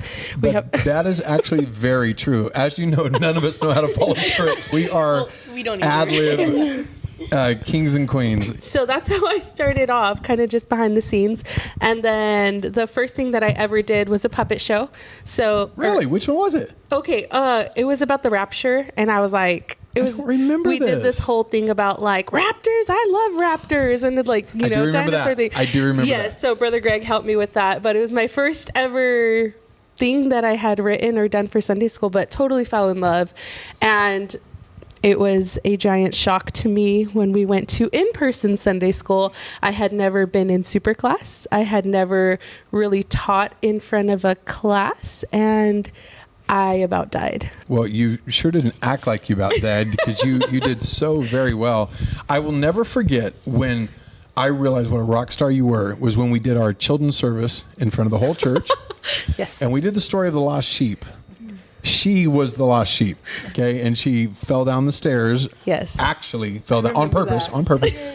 I don't know how you didn't break something. Like, I mean, in the script you broke your leg, but Yes. I thought you actually broke your leg. No. It was a hard fall. It was so fun. And she had her buddy Chicken Nuggy with her. Yes. Who was spitting wisdom, if I remember right. Is that right? And he broke his drumstick on the fall. Ooh. So I broke my lamb chop, and he broke his drumstick, and Right. our shepherd had to come save us. Yeah, well, the reason I bring that up, though, is because there was a evangelist here at the time, and their child was in our Sunday school and enjoyed it. And he remembered, he told me this after, he said, I was sitting there watching, I was enjoying it. He said, but that part could have been the most boring, except, and he said, she was so good that it saved everything and made it so much fun. And she was like a monologue. You were on your own for a good chunk of that. All I did was shepherd. Whatever you did, it killed. It really was awesome. Yeah, I've been in love with Sunday school ever since, though. And then she decided, you know what? I don't need super class. No, but she did. She had told me for a long time that I would rather, I think, be in the toddler class. And I kind of didn't believe her, because she was so good at this. I was like, there's no way she's just going to like walk away and go teach another class. And she did, and has proven me wrong and proven her right, because she's a rock star toddler teacher too, and the head toddler teacher, and does a fantastic job running her team. So I appreciate you were it. right. I was wrong. All right. I just love the babies. I Yeah. love them. Well, they love you too. And Sarah, do you remember the first thing you ever did in Sunday school? I was sitting here trying to think about that. I don't remember the first thing exactly. I don't either, but I do remember moments when you came into your own, and all of us were just like jaws open, like, I cannot believe this is Sarah. So many scripts, so many different skits that you've written that have been so incredible. Sarah has been so incredible. I feel like maybe we don't know when she started, because she's kind of always been there. Or she'd come up with a song, like, it's one thing to sing an action song that we've sang a lot, but then when you come up with one that you heard, nobody else has even known yet, you come up with the actions, and then you record it, or you do it live in front of kids, and you do it with confidence. That says a lot. Are there any of those Sunday school recordings that we did that stand out, for good or bad, that you remember distinctly as like funny moments, goofy moments, or like, oh no moments, where like, this is the one that gets me every time I think about it. We recorded an hour long, the whole thing, and then realized we had no sound and had to record it again. So we were here 2 hours solid after already doing Sunday school, because we did it live and then we recorded it. So we were here. It was awful. I just remember like the second time, we weren't funny. We didn't try to be. We just were mad. Just grumpy people. Kids were like, wow, what? The joy of the Lord needs to be their next topic. My favorite, I think, recording we ever did was when we recorded a little mini Easter drama in here. Oh my word! Against that wall. Yes, it was so with good. The green screen. It was so good. I think we recorded 2 Easter dramas, and I think both of them were really good. We recorded it twice, but the first one, remember how long it took? Yes, it took forever. Because we had this green screen set up against the wall, and all of us, I don't know what was in us that day. we just had to ruin every take. Like, we'd almost be done, and one of us would do something or say something really stupid. And then they had to redo it all. And we had to redo it. So I wasn't there for that one. Oh, you but weren't? You guys sent a lot of memes. Oh, yeah. Remember the one about Danny when he got scared? Oh, my word. The best. I still think about them all the time. In the boat? So good. And so that one we recorded, it probably took at least a couple hours to record. Yes. And 8 hours to edit. Oh, my word. It was brutal. That's crazy. Yeah, I remember being at home like going, this was fun at the time. It's not fun anymore. Yeah. Because we had to replace the backgrounds with the green screen on every single one of them, and then cut out all the silliness, and then okay, is this the right take? Nope. Is this the right take? Nope. Is this? In fact, we were even live streaming. We weren't recording. Oh, yes. For quite a while. Mm-hmm. Like we were doing these live in front of people, like with other churches, and they didn't have Sunday school, so they would watch ours. And we would do the stupidest stuff, not on purpose. It was on.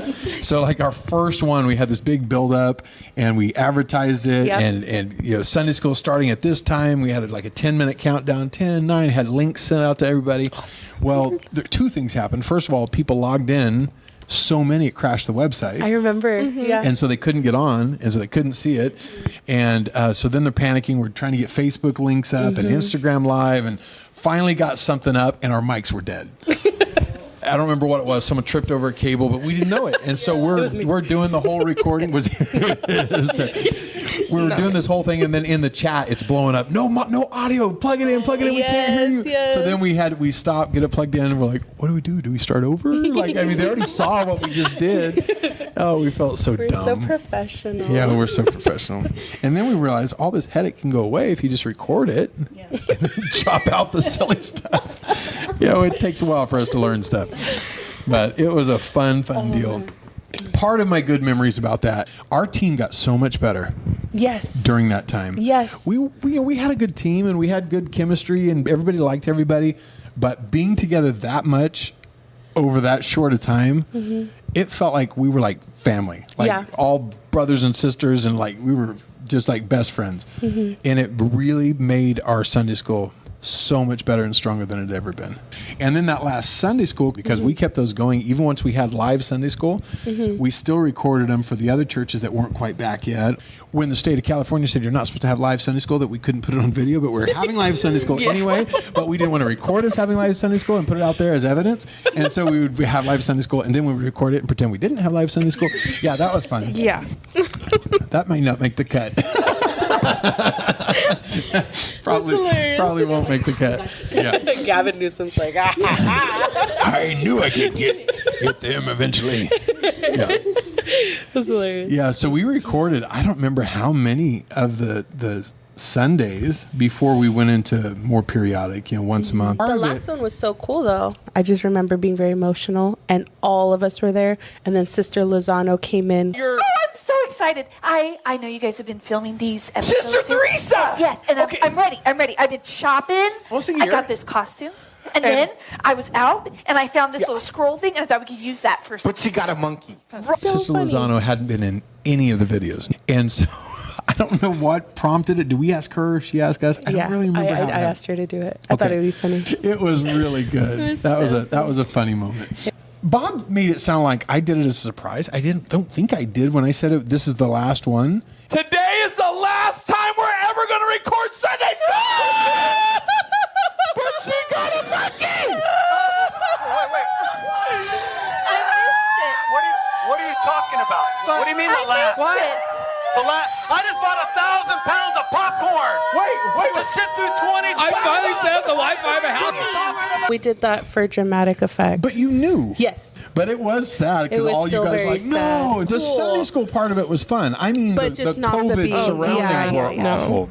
It was a really fun oasis in a really nasty desert. Yes, that's true. But let's talk about the Mercados and the future. So you have a killer team in the toddler class. In fact, you have like a almost overabundance, which is the greatest problem in the world. So who all do you have helping you right now? We have, so myself, Jen Booker, my two friends here, Sister Mercado and Sister Trailer. We have Sister Sabrina Tirado, that's Sarah's mom. we have Sister Ariana Lomeli, Sister Liz Aguilar, and Sister Aria. One day, we're going to be so old that we won't be able to continue with the same energy. We'll still be here in spirit and body, but we won't be able to keep up with the youngins the way we want to. And so we got to have a lot of fresh energy and talent.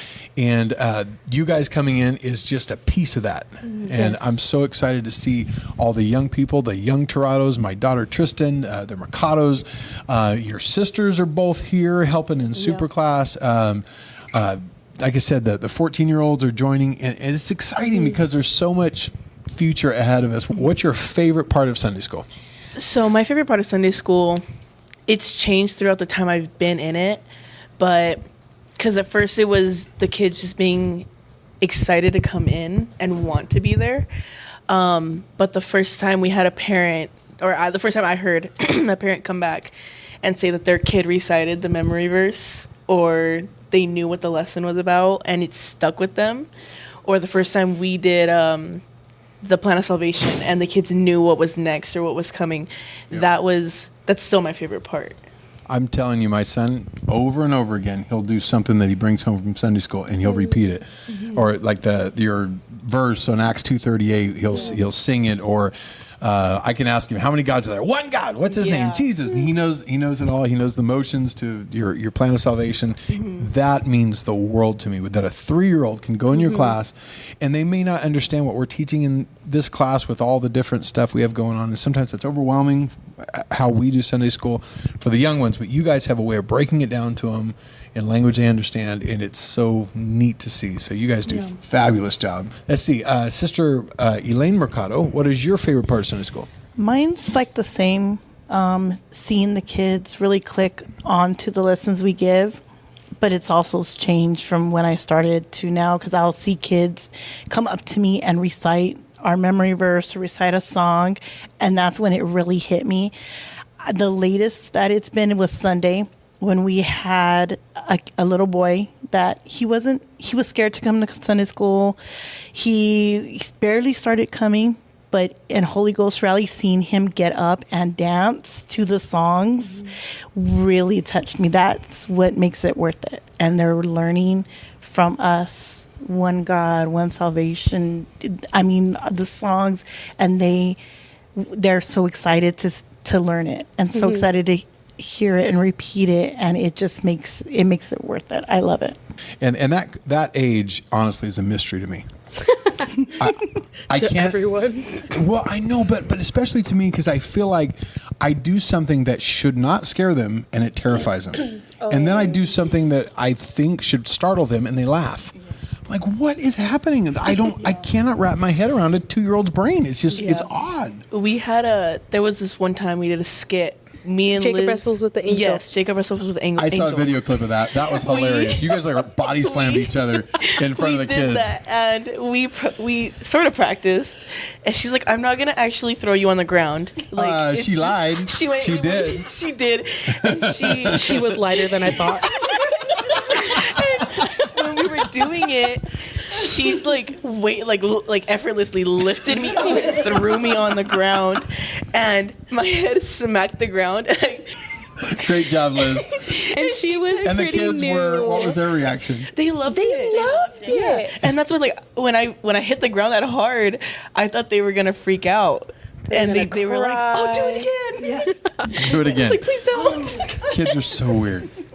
So I learned how weird the toddler class was when one day I thought I would come excite them about the upcoming children's revival that we were doing, and I made the mistake of wearing a bright orange curly wig.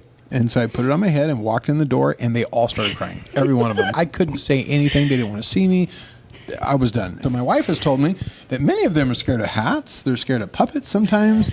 I know some more than others, but it's a trip.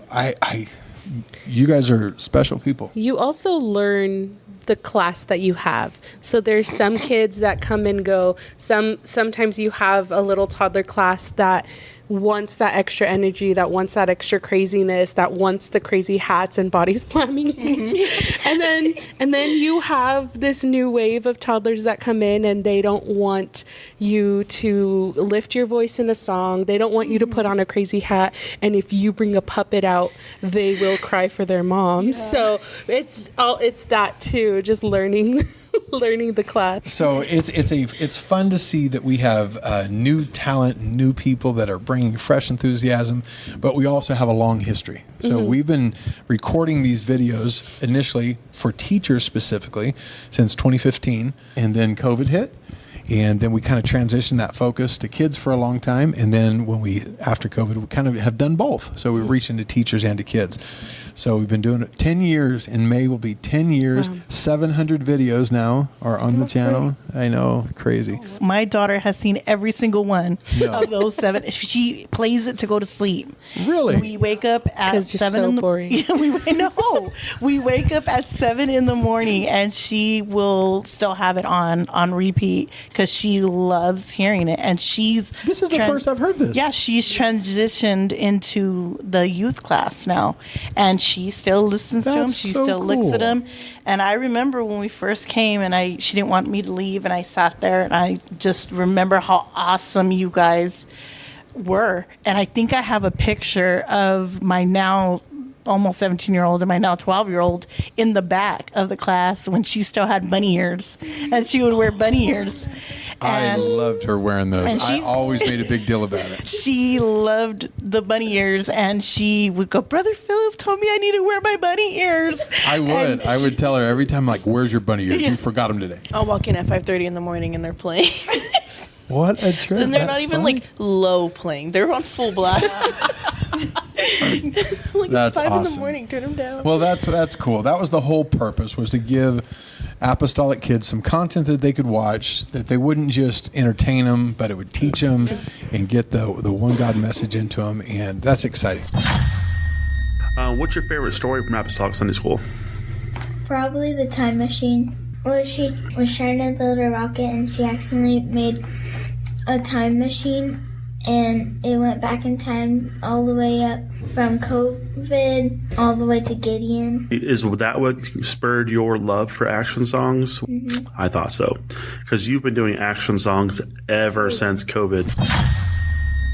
I am here with Sister Brianna Hinckley. We have you here today because we have a couple questions for you. It wasn't my fault. I'm just going to say that right now. So I wasn't here for the whole COVID adventure. I didn't come into Sunday school till I think maybe halfway, if not kind of the tail end of things. Okay. So you guys had already had a whole system established and everything like that. It's crazy because I feel like you've always been here. Like, you're just part of Sunday school now. It's weird because it feels like I've been here forever, and it also feels at the same time that I just started still somehow. Yeah. Anytime recording. What was your best memory? I would have to say was when I cooked somebody. Can you hold that for me, please? Thank you. Oh, my. Worst memory? Whenever we would do recordings, it was always technical difficulty. Either the camera would stop recording, or when somebody forgot to push record, or the camera died and there's just no audio. Yes. And like mics weren't working, or lights were having issues. Delaney touched a mic. It helped our team become what it is today. We wouldn't be the same without COVID. It's funny that you mentioned like how COVID kind of brought the team together.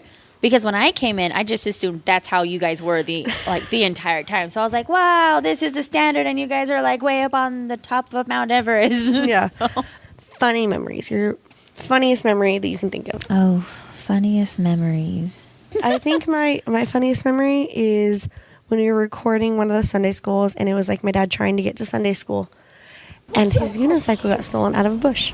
And is this a skit, or was like that incident a real? No. Like, we were recording the skit, and we went back for the unicycle, and it was gone. Oh, so you got robbed? Yeah, he got robbed. Sunday school stuff. Yeah. Then he sees a truck driving off. He chases after it.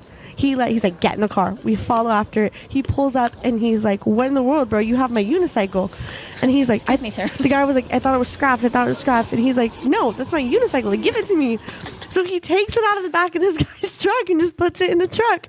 That's something like only a Sunday school teacher would be Yeah, I was involved like, when, but like, what other kind of theft would be more appropriate to have to a Sunday school teacher than a unicycle? I did enjoy being able to do a couple of like daily devotions or weekly devotions with your dad. That was daily super devotions were fun. And I can't pick like a singular funny moment, but I know in some of them, I would try to get your dad to laugh to see if he would break character. And I think it maybe happened once or twice, and it was very brief. The main thing we are talking about is the podcast. I was not there at the beginning. The beginning started off with just my dad, and then he would have like one or two guests until the 2.0 started, and that was when our whole team really got involved.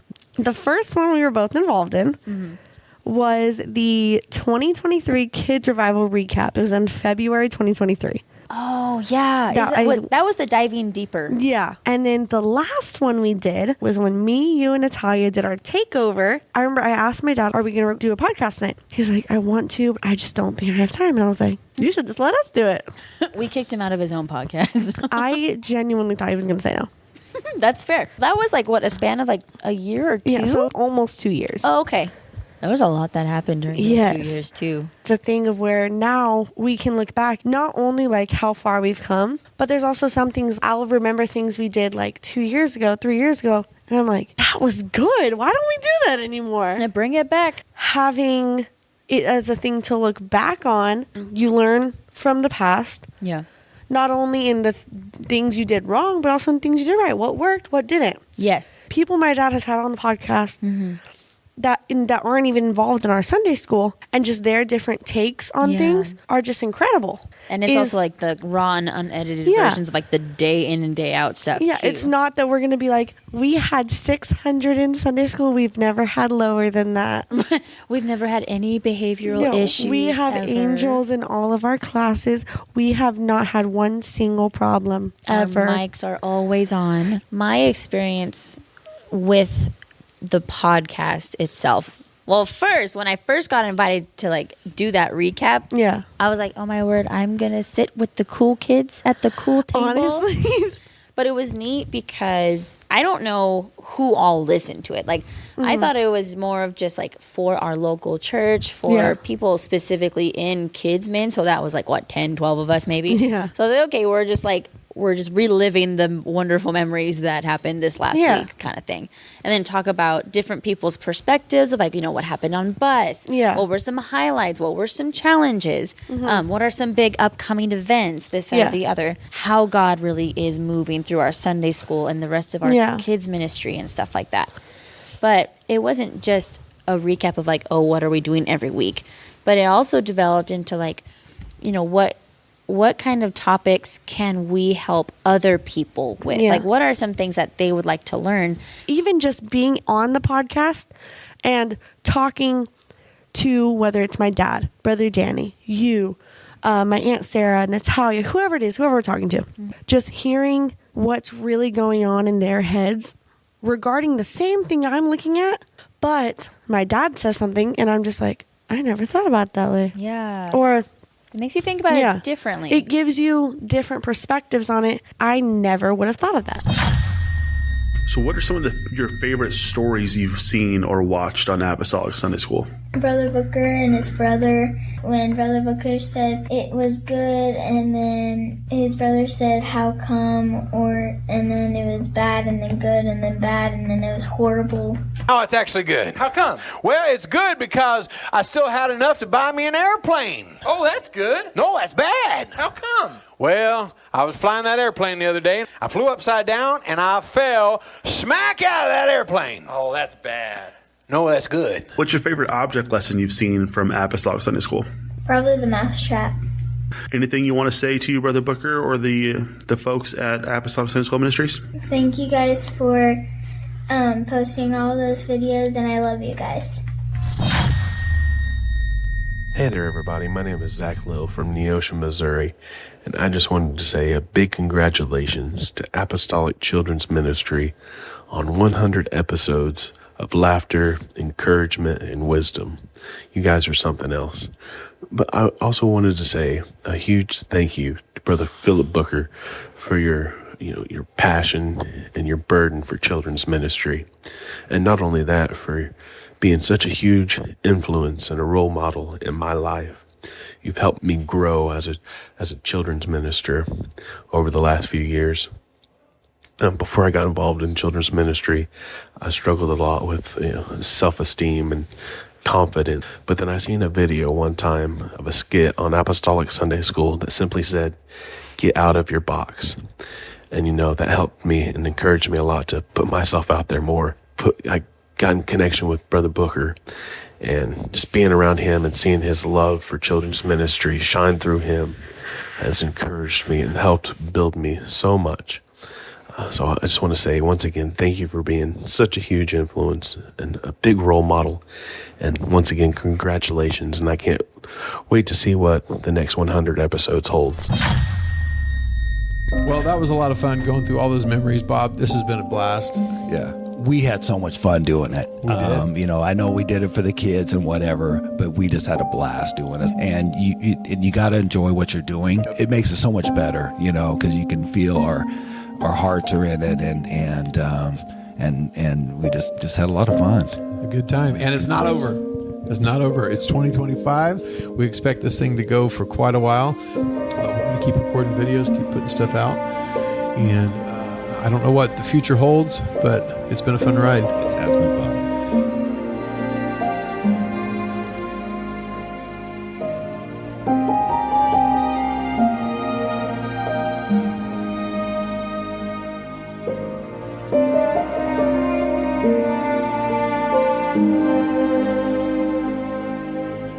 Thank you.